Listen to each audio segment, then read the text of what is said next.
अबू सैफुल्लाहचा खात्मा, अज्ञात व्यक्तीकडून खेळ खल्लास, दहशतवाद्यांचा आका म्हणून ओळख. लष्कर-ए-तोयबाचा टॉप कमांडर अबू सैफुल्लाहचा खात्मा झाल्याची माहिती समोर आली आहे. पाकिस्तानच्या सिंध प्रांतात अबू सैफुल्लाहचा अज्ञात व्यक्तीने गोळ्या झाडत खेळ खल्लास केला. अबू सैफुल्लाहने नागपुरातून संघ मुख्यालयावर हल्ल्याचा कटही आखला होता. सोबतच भारतातल्या अनेक हल्ल्यात त्याचा सहभागी होता.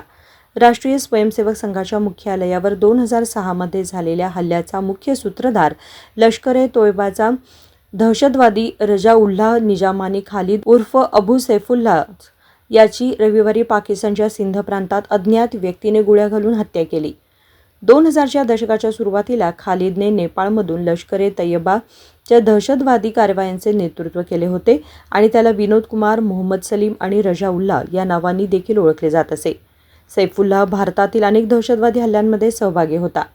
अबू सैफुल्लाहला दहशतवाद्यांचा आका म्हणून ओळखलं जायचं. अबू सैफुल्लाह नागपूरमधील राष्ट्रीय स्वयंसेवक संघाच्या मुख्यालयावरील हल्ल्याचा सूत्रधार होता. RSS मुख्यालयावरील हल्ल्याव्यतिरिक्त हा लष्कर दहशतवादी खालिद 2005 मध्ये बेंगळुरूमधील इंडियन इन्स्टिट्यूट ऑफ सायन्सवर झालेल्या दहशतवादी हल्ल्यातही सहभागी होता, ज्यामध्ये IITचे प्राध्यापक मुनीश चंद्रपुरी यांचा मृत्यू झाला होता आणि इतर 4 जण जखमी झाले होते.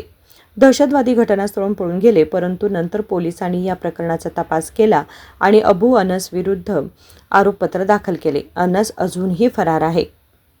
Bureau report, SBN Marathi.